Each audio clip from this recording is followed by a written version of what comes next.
All I want is a trade, guys. At the end of the day, I just want to see that Shams notification that a trade has been finalized. I don't even care who the fucking teams are. I'm yearning. I am thirsting. I'm fiending for some trade content. It does kind of seem like the market's heating up a little bit, although there's still reports that like the Spurs want 2 first-round picks for Jakob Poeltl, and the Rockets want a good young player or a first-round pick for Eric Gordon. Neither of those things are going to fucking happen. Not in this galaxy, not in any galaxy. So I decided today, why don't we talk about some more realistic trade targets, right? What about some guys who probably wouldn't cost the farm to get and would have a legitimate immediate impact on a team trying to win today? I got a list of guys, mainly from teams that are terrible. The weird thing is there's only like 5 or 6 teams that have like nothing to play for right now. And I don't mean like nothing to play for, but aren't really in play-in contention. Like there's only like 4 teams, 5 teams actually that are like that. And most of the guys on this list are on those teams. So let's just get into it, right? None of these guys are going to be none of these guys are going to be groundbreaking news if they get traded, right? But let's not forget last season,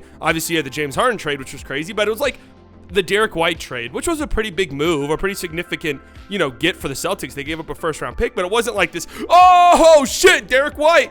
But it helped them solidify their guard depth. They got another perimeter defender who could defend like crazy, and they went on a finals run. It wasn't necessarily because of Derek White, but he definitely helped. So remember, it's not always the huge big guys that have a huge impact at the trade deadline season. Sometimes it's guys like this, guys like Nerlens Noel, who, if I had to guess, like out of everybody on the Detroit Pistons, because some reports make it seem like the Pistons are kind of going to hold steady. Like they don't really want to trade some of their guys, but it does seem like Nerlens Noel is the odd man out, right? Like he's been in and out of the rotation all year long, although he's gotten some more playing time recently. He's only played 12 games this whole entire season.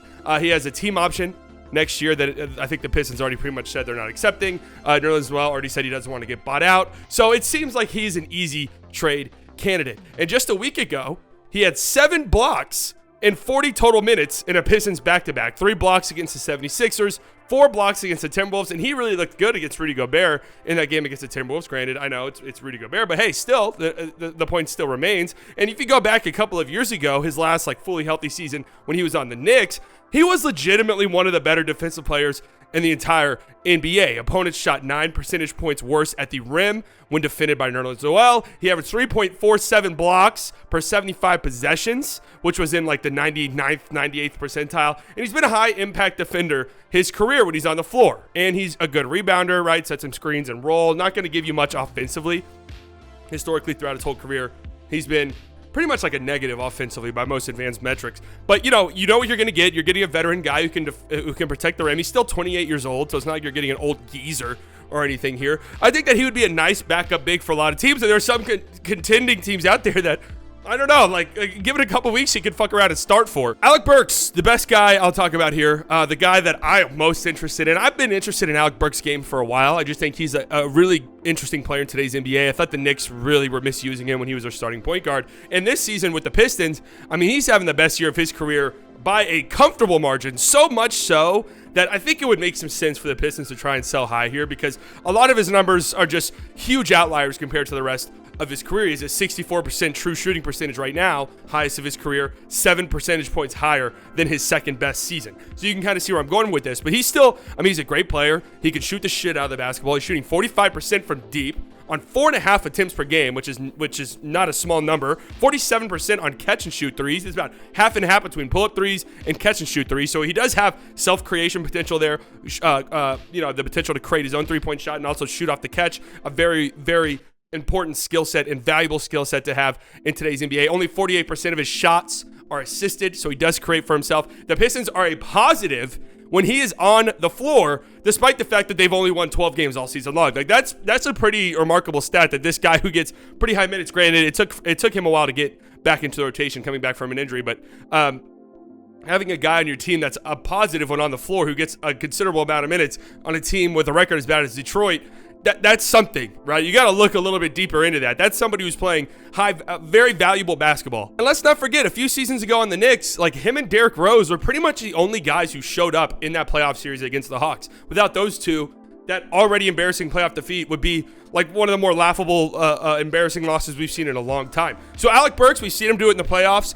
and he has this valuable skill set that I think a lot of NBA teams are in need of. And I think he's under contract for like $10 million next year. So a really, really valuable contract. Would not be surprised if the Pistons keep him. It sounds like they actually want to keep him. I don't know if that's just some, smoke screens, some smoke and mirrors and shit like that, but I don't know. Either way, Alec Burks, if he's available and he's not that cheap, he's not that expensive to get, I could see a lot of teams calling about him. Another Pistons player, and this one is maybe a little bit of a reach. I'm not so sure. Hamidou Diallo. He's 24 years old. He's going to be an unrestricted free agent this offseason. So that's kind of why I'm saying maybe the Pistons shop him around, see if they can get some type of return for him before they potentially lose him for nothing.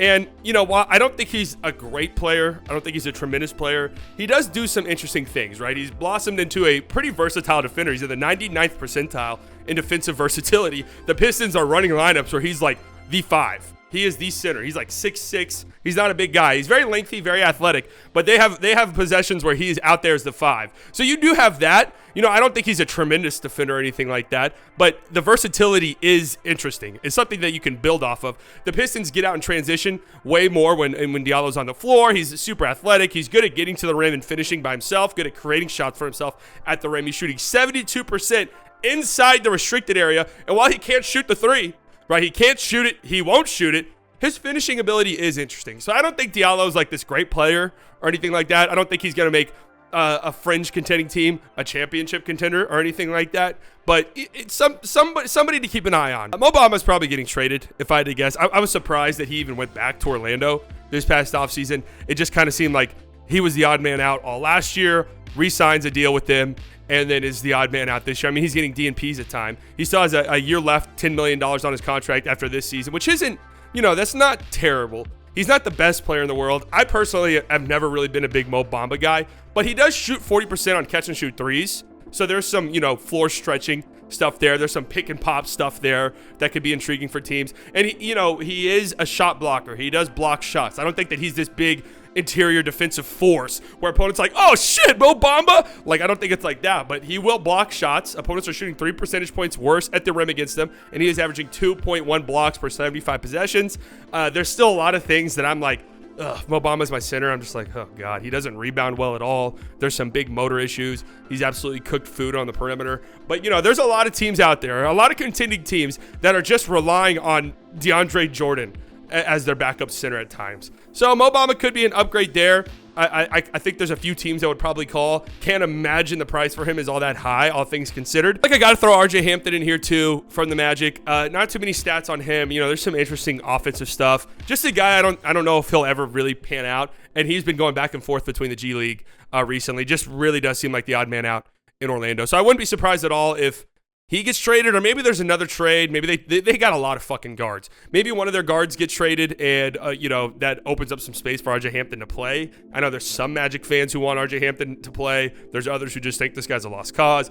I don't know. Could be a flyer for somebody. Again, some interesting offensive upside there, but I just had to throw him on here, I guess. All right, 2 more guys, and both of these guys are really interesting. Both of these guys, I think, could really actually provide a pretty big oomph for a team looking to contend. Jalen McDaniels from the Charlotte Hornets, an interesting wing player. He's an unrestricted free agent at the end of the season. The Hornets are already in this weird mess. They got to pay PJ Washington.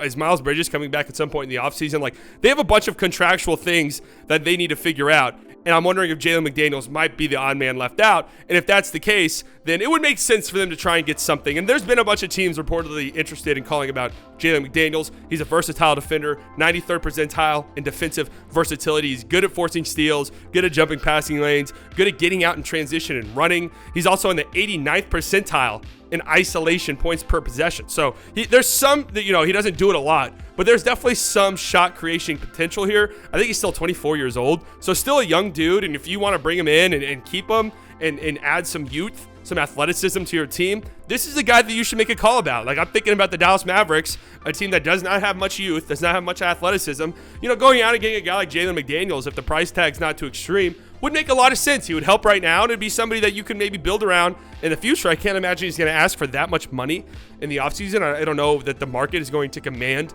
that Jalen McDaniels gets paid a lot, but an interesting player on a terrible team. And wouldn't be surprised at all if he gets shot. And let's finish this off with another Charlotte Hornets player, Plumdog Millionaire. Mason Plumlee. What an interesting career Mason Plumlee has had. He was a terrible contract, a terrible trade target. Charlotte fans did not like him whatsoever. Horrible center they need to upgrade.